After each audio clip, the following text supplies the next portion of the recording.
Welcome back after the break. अच्छा जी, वैसे तो मौसम अब सर्दी की तरफ जा रहा है, लेकिन at the same time there is always a look out for new activities for young people. और ख़ास तौर पे अगर आपके घर में बहुत ही एनर्जेटिक किस्म के टॉडलर्स हों तो आप कुछ ना कुछ ज़रूर ढूंढ रहे होते हैं उनके लिए। कहा जाता है बहुत सारी लाइफ स्किल्स इस एज में अगर सिखा दी जाएं तो बच्चे के लिए सीखना ज़्यादा आसान होता है।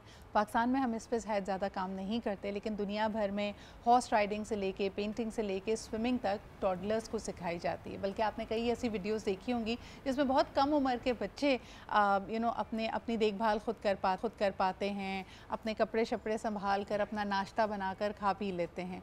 सो swimming it can be a wonderful skill for them. एक लाइफ स्किल है जो आप इनको इतनी कम उम्र में सिखा सकते हैं। आज हमारे साथ हुसैफा उस्मान मौजूद हैं जो कि एक स्विमिंग इंस्ट्रक्टर हैं, और उनसे पूछेंगे कि बच्चों को, इस ख़ास उम्र के छोटे उम्र के बच्चों को स्विमिंग सिखाने में क्या दिक्कत होती है और किन चीज़ों का ख्याल रखना पड़ता है। अस्सलाम वालेकुम हुसैफा, क्या हाल चाल है आपके? बिल्कुल ठीक ठाक। हुसैफा, मुझे बताइएगा कि छोटे बच्चे को तो नहलाना मुश्किल होता है, आप उसको स्विमिंग सिखाने की बात कर रहे हैं, तो आपने तो तरह तरह के बच्चे देखे होंगे, वो जो पानी से डरते हैं और वो जो बहुत एंजॉय कर रहे होते होंगे। सही बात है, लेकिन पानी और स्विमिंग पूल्स के पानी के अंदर कोई बच्चा भी खुशी से नहीं आता। वो अच्छा। सारे खुश वाले बच्चे भी, क्योंकि एक बहुत ज़्यादा क्वांटिटी में पानी मौजूद है उधर, तो बच्चा जो पानी के अंदर खेलने को पसंद करता है ना, वो कंफर्ट जोन वाले पानी को खेलने में पसंद कि करता टब है। में बैठे हैं या ऐसे एक ही छोटे से है। इन्फ्लेटेबल पूल में बैठे, बिल्कुल, वहाँ तक सही है। वहाँ तक सही। जहाँ उसके आउट ऑफ द रेंज पानी आ जाता है तो फिर वो हर बच्चा हो या बड़ा, वो पैनिक क्रिएट करता है। सही। तो हमें हर बच्चे के साथ ही उस पैनिक सिचुएशन को कंट्रोल करते हुए उसको कंफर्ट जोन देना होता है। अच्छा, व्हेन यू से टॉडलर, मेरे जहन में तो बहुत कम उम्र बच्चे आ रहे हैं जो शायद बोल भी सही तरह नहीं सकते। क्या आप उस उम्र की बात कर रहे हैं या what age are you looking at? वैसे तो ये हर एज के लिए ही, जहाँ बच्चा कंफर्ट जोन से आउट होगा, बाहर आएगा, डेफिनेटली अनकंफर्ट जोन के ऊपर बच्चा पैनिक नहीं, करेगा। अब मेरा वो कहने किसी का भी मतलब है कि देखिए, आप बात कर रहे हैं 6 महीने से 2 साल तक की उम्र के बच्चों की, टॉडलर्स की अगर बात की जाए, उस उम्र में तो बच्चा इंस्ट्रक्शन कैसे फॉलो करता है, वोकैबुलरी नहीं होती, तो आप उनको सिखाते कैसे हैं? बेसिकली यही चीज़ मैं इस वक्त जो है अपनी मार्केट में लेके चल रहा हूँ कि लोगों को स्विमिंग का कॉन्सेप्ट क्लियर नहीं है। स्विमिंग बेसिकली किस चीज़ पे डिपेंड कर रही है। स्विमिंग समझने और समझाने पे बिल्कुल डिपेंड नहीं करती। अगर समझने समझाने के ऊपर स्विमिंग का दारो मदार होता तो कभी भी 80 साल का बूढ़ा स्विमिंग करते हुए नज़र ना आता, क्योंकि वो समझने वाली एज ख़त्म हो गई।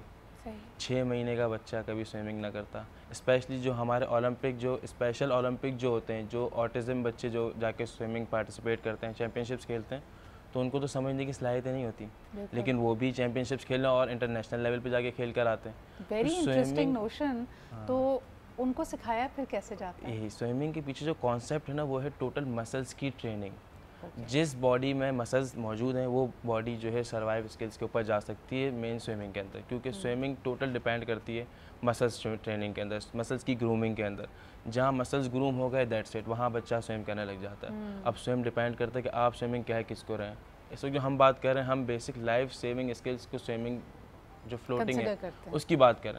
एडवांस लेवल डेफिनेटली फिर वो अच्छा, लेकिन समझने का काम है। Floating, if I remember correctly, मैंने जितने लोगों से बात की, इसका मतलब है कि आप इतने रिलैक्स हो, body automatically, the physics of it is कि आप फ्लोट करेंगे। लेकिन जब हम पैनिक करते हैं, जब हम हाथ पैर मारते हैं, तो हम ज़्यादा अपने आप को डुबो रहे होते हैं। तो ये रिलैक्स करने के लिए, और ख़ास तौर पे छोटे बच्चे को रिलैक्स करवाना, इसका क्या तरीका है? इसके हाउ पीछे डू यू हमारे डू पास इट? कुछ ऐसे इक्विपमेंट्स हैं कि जिनके हम सेफ्टी पर्पस से इस्तेमाल करते हुए उन बच्चों को अपने हाथ में रहते हुए 4 से 5 दिन उनको अपने हाथ में घुमा, बिल्कुल उसका जो है ना वक्त गुजारते हैं। 4 से 5 दिन उसको कंफर्ट जोन देते हैं पानी के साथ। जब वो एक दफ़ा कंफर्ट जोन पे आ जाता है पानी को लेके, फिर हम ये सारी ड्रिल्स करते हैं कि उठा के फेंकना बच्चे को, और फिर वो वापस, क्योंकि उसके मसल्स की ग्रूमिंग उन्हीं 4-5 दिन के अंदर हो गई, कंफर्ट जोन भी हो गया, और कुछ इक्विपमेंट्स हमारे पास ऐसे हैं कि जिनसे हमने उनकी बॉडी मसल्स के ऊपर काम कर रहे हैं। अच्छा, इस पर मुझे बताएं कि पाकिस्तान में आपको इस पर क्या रिस्पांस मिल रहा है? हम तो बड़े बच्चों को स्विमिंग पे भेजते हुए डर रहे होते हैं, तो टॉडलर्स के पेरेंट्स का क्या रिस्पांस आ रहा है आपके पास? अल्हम्दुलिल्लाह, जो बंदा मुझसे पहले एक दफ़ा मिलता है लाजमी, क्योंकि ज़ाहिर सी बात है 6 महीने का बच्चा कोई किसी के हाथ में ऐसे नहीं देता। इवन कि 6 महीने क्या, आज तो 12-13 साल का बच्चा भी देते हुए बंदा कहता है कि यार पहले हम मिलेंगे, जाके समझेंगे, अगर उस बंदे से हमारी मीठा बच्चा हो गया, दैट हम उसको अपना बच्चा दे देंगे।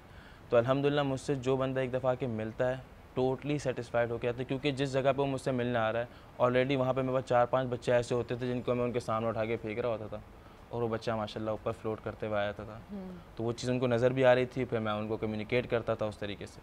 तो अल्हम्दुलिल्लाह अल्हम्दुलिल्लाह। एक तो मुझे बताएं, आपने कहा कि मसल्स की ट्रेनिंग होती है और आपको हाथ पैर यानी अपने आप को आप फ्लोट करते हैं, लेकिन जिसको हम उर्दू ज़ुबान में कहते हैं गोता लग जाना या आपकी सांस की नाली में पानी चले जाना, छोटा बच्चा ये कैसे मैनेज कर पाता है? वो पहले से यूज़ टू है अपनी मदर टमी के अंदर, जो बच्चा पानी के अंदर जो रह के आ रहा है ना 9 महीने जी, तो वो उस चीज़ का यूज़ टू है। जैसे ही बच्चा पानी में जाता है ना, अक्सर मैंने आपको वीडियोस कुछ शेयर भी की हुई हैं, उसके अंदर बच्चे को जब पानी में डिप करते हैं तो अंडर वाटर अगर आप उसकी वीडियो देखेंगे ना तो उसकी आंखें खुल जाती हैं, उसका मुंह खुल जाता है और वो ब्रीदिंग रोक लेता है।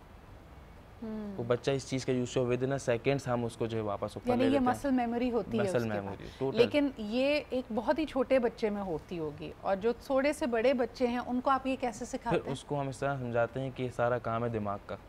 जो बड़ा बच्चा आता है फिर आ जाता है दिमाग का। अब देखिए मुझे एक बात का जवाब दे, जब हम खाना खा रहे हैं, खाने के बिल्कुल साथ ही हमारे पानी की नाली भी है, सांस लेने की नाली भी, सांस लेने की भी। वो खाना खाने की नाली में ही क्यों जा रहा है, उसको ये कौन बता रहा है कि आपने यहाँ जाना है?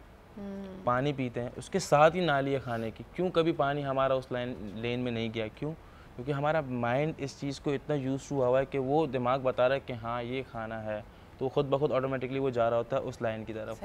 तो ये सारा का सारा है बाद में मसल ट्रेनिंग के साथ दिमाग से कनेक्शन। हुज़ैफ़ा, आप इस फील्ड में कैसे आए और आपने क्यों सोचा कि आपको कोई नई चीज़ करनी है, टॉडलर्स की तरफ जाना है? कोई ऐसा लाइफ का इंसिडेंट जिसने इस तरफ आपको लेके आया? हाँ, वैसे तो मैं इस फील्ड में जब आया तो वो तो इत्तेफाक था, टू बी वेरी ऑनेस्ट। ये इत्तेफाक था कि मैं इस फील्ड के अंदर आया, क्योंकि मैं स्विमिंग का शौकीन था और मैं स्विमिंग करता था। मैंने कुछ छोटे मोटे लेवल के पार्टिसिपेशन की, बहुत बड़े एडवांस लेवल पे मैं भी नहीं किया। आपने किस एज में स्विमिंग सीखी थी? मैंने 12 साल की उम्र के बाद स्टार्ट किया था। लेकिन एक जुनून था मुझे, मैंने जब स्टार्ट लिया तो मैं 4 घंटे पानी में गुजारता था बिला किसी मकसद के। बस खड़ा हुआ हूँ, किसी को देख लिया, किसी से पूछ लिया, फिर किसी से देख लिया, फिर किसी से पूछ लिया। बड़ी जर्नी मेरी थोड़ी सी और रही है। फिर जब मैं एक लेवल तक खेलना शुरू किया तो मुझे एक कोच ने आके एक क्लब के अंदर उन्होंने मुझे हाईलाइट किया, मुझे वहाँ से निकाला, कहा आप इवेंट्स क्यों नहीं खेलते? मैंने कहा मुझे पता ही नहीं इवेंट्स क्या होते हैं जी। फिर उन्होंने मुझे, वो नेवी के रिटायर्ड थे, उन्होंने मुझे वहाँ से जो है ना वहाँ उठाया और 15 से 20 दिन की ट्रेनिंग कराई और मुझे सिंध की चैम्पियनशिप में ले आके खड़ा कर दिया। वो मेरा फर्स्ट टाइम एक्सपीरियंस था। तो अल्हम्दुलिल्लाह वहाँ मेरी बड़ा अच्छा एक जो है प्रोग्रेस रही, क्योंकि 15 से 20 दिन की ट्रेनिंग हुई थी मेरी और मैं 4th पोजीशंस के ऊपर स्टैंड किया वहाँ पे, क्योंकि वो एक बहुत एडवांस लेवल का इवेंट होता है। तो अल्हम्दुलिल्लाह वहाँ से फिर मैं जब इस लाइन में आने से पहले एक इंसिडेंट ऐसा था कि जो मेरे अपने एक दोस्त हैं, हमारे मोहल्ले के हैं, उनके 2 बच्चे पानी में डूब के मर गए थे एट अ टाइम। वो इस तरह की जो हमारी एक नदी है वो इस तरफ जहाँ पे मंडी भी लगती है, उस रोड के बीच में ना एक नदी आती है, उसमें बच्चे जो है जानवर लेकर जो वापसी आ रहे थे, तो बच्चों ने अपने वाले साहब को कहा कि बाबा पानी पानी देखना है। एक की उम्र 5 साल थी, एक की 3.5 साल बच्ची की थी। वाले साहब रोक के चलो पानी दिखाते हैं। अब वो तीनों बाप बेटे ऊपर खड़े हुए थे वॉल के ऊपर, तो बेटा कूद गया गलती से, स्लिप हो गया पाँव उसका। जब वो गिरा तो बाप फ़ौरन कूदा। बाप ने जैसे उस बच्चे को ग्रिप किया, बेटी को लगा कि बाबा और भैया नहा रहे हैं, वो भी कूद गई। जब वो कूदी तो बाप फिर पैनिक हुआ और उन्होंने फिर जैसे ही उस बच्ची को पकड़ने गया तो बच्चा हाथ से चला गया और बच्ची भी हाथ से निकल गई। तो दोनों बच्चे थोड़ी देर बाद जो है गोताखोर आए, उन्होंने बच्चों की जो है डेड बॉडी निकाली। वो एक इंसिडेंट ऐसा सामने आया कि फिर मैंने सोचा कि जब मेरी फील्ड से रिलेटेड एक चीज़ है तो एटलीस्ट मैं अपने पास से जितनी एफर्ट हो सकता है, मैं किसी बच्चे को डूबने नहीं दे सकता। जो बच्चा मेरे पास आएगा। Noble aim. मुझे हुज़ैफ़ा एक और सवाल आपसे करना था कि ख़वातीन के बारे में क्या कहेंगे? हमारे यहाँ लड़कों को तो फिर भी तैराकी सिखाई जाती है, लड़कियों के लिए पाबंदियाँ ज़्यादा हैं। क्या इसमें कोई तब्दीली, रवैयों में तब्दीली आप देख रहे हैं या ज़्यादा कन्विंस करना पड़ता है? नहीं, अल्हम्दुलिल्लाह हमारे पास तो काफ़ी बच्चियाँ आती हैं और अल्हम्दुलिल्लाह हम अंडर 10 बच्चों को तो डील करते थे अब तक। रिसेंटली हमने एक और स्लॉट जो है बड़ी फ़ीमेल्स का भी लॉन्च किया था विद फ़ीमेल कोचेस। तो अल्हम्दुलिल्लाह हमारा बड़ा सक्सेसफुल रहा है, क्योंकि स्विमिंग से रिलेटेड हर पेरेंट चाहता है कि मेरा बच्चा सीखे, और मेरे पास शायद बच्चियाँ थोड़ी ज़्यादा ही हैं। अंडर 8-10 कैटेगरी की तो बहुत बच्ची I think that is wonderful news. और ख़ास तौर पे मेरे ख्याल में ये एक लाइफ स्किल है। कई दफ़ा हमारा जो नज़रिया होता है, देखने का अंदाज़ होता है चीज़ों को, वो खामख़ा चीज़ों को कॉम्प्लिकेट करता है। तो बहुत अहम एक लाइफ स्किल है। लेकिन फिर भी आप जितने भी माहिर तैराक क्यों ना बन जाएँ, प्लीज़ जिस तरह इन्होंने कहा कि आप जो नेचुरल वाटर बॉडीज़ हैं और ख़ास तौर पे जो हाई टाइड सीज़न होता है उसमें आपने बहुत एहतियात से काम लेना है। कभी भी समंदर को या पानी को अपना दोस्त ना ना समझें, आपके पास एक स्किल मौजूद है, लेकिन उसमें नेचर को ना चैलेंज करने की ज़रूरत नहीं है। बहुत बहुत शुक्रिया हुज़ैफ़ा हमारे साथ मौजूद होने के लिए। We wish you all the very best of luck. Huzaifa से आप रब्ता कर सकते हैं अगर आपके घर में कोई छोटा बच्चा है and you want them to learn this skill ASAP। हमारे साथ रहिए, एक छोटा सा ब्रेक लेते हैं, वील बी राइट बैक।